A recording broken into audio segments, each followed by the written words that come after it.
Howdy everyone. Alrighty, so moving on in the build, I am now going to work on my manual flap conversion for my RV7. So the RV7 comes stock with electric flaps. Manual flaps are not an option from vans. So if you want to do this, you're going to have to do this on your own and figure out how to make the modifications work. So here's the gist of it. From what I've gathered, this is the stock flap weldment that comes with the RV7. So this is for electric flaps. I was able to acquire a weldment just like this for manual flaps from an RV6. And when you do a side-by-side comparison, you can see in relation to the crossbar here that this piece and the arms on the ends are at an angle. If you take this piece and you lay it flat on the floor with those arms flat on the floor, this arm here sticks up at a particular angle. I took the weldment that I have from an RV6 for the manual flaps, laid it on the floor alongside of this, and did a direct line of sight comparison, and the angles are exactly the same. So you don't need to change any angles on this piece, okay? The other difference is with this piece, these arms are about an inch and a half shorter than the arms on the manual weldment from the RV6. The arms on the RV6 manual weldment are longer than these. Now, from what I've gathered off of the internet, these shorter arms are actually a benefit. They give you a little bit more mechanical advantage for moving the flaps by hand. So this weldment can be used just as it is. The only thing you need to modify is this arm right here. You got to make this arm longer so you can use it manually. The angles between the arms are identical, so that doesn't need to be messed with. And the length of these arms back here are a benefit, being shorter. So this weldment, as is, can be mounted in the airplane in its stock location, which is what I plan to do. So I don't need to modify anything inside of the fuselage as far as where the mounts are going to go. So these blocks, these end blocks, these were already fabricated earlier in the build. So those are ready to roll. The block in the middle has to be fabricated now, and then it's got to be fitted to the fuselage. So the first thing that I want to point out, on drawing number 33, this is the block that you have to make. This one's already been made. It comes a little bit longer, so you have to cut it down to size, which is noted here. Once you get it cut to size, you drill the holes as noted, and then you cut it in half so you can separate it. One thing is this little notch. So they recommend that you cut this notch, which you can see here. You can see that notch here that I cut out. They don't say anything on the plans, but that notch may or may not have to be cut depending on how you have your skins for the floor. So the way that I did mine, I have these floors, these seat floors in first, and I have these baggage floors going over top of my seat floors. So doing that, here is that center block.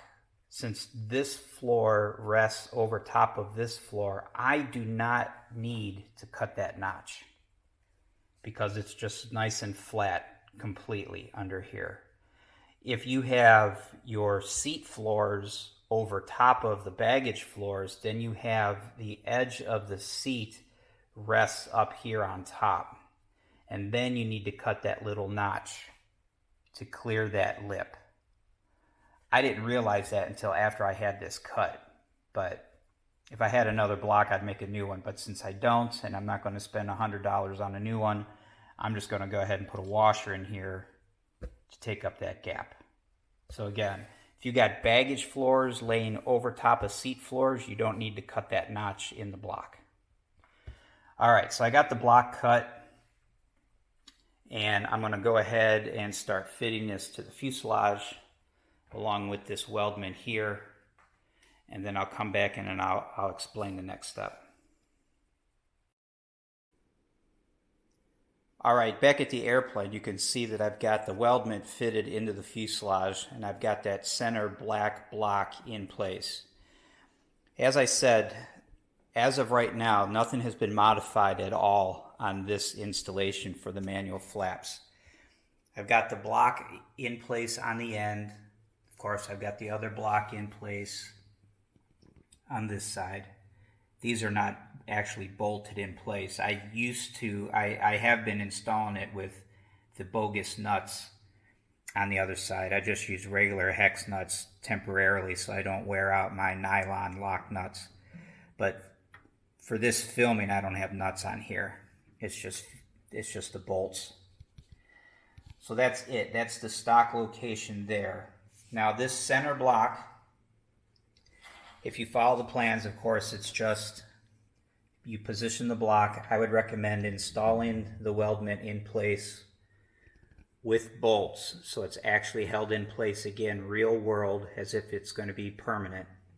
Once you have that established, before you bolt everything down, make sure you have your bottom block piece in here, because if you attach this on the ends, you won't be able to get this bottom half underneath here. You have to get the bottom half underneath here first, and then you can bolt down the ends.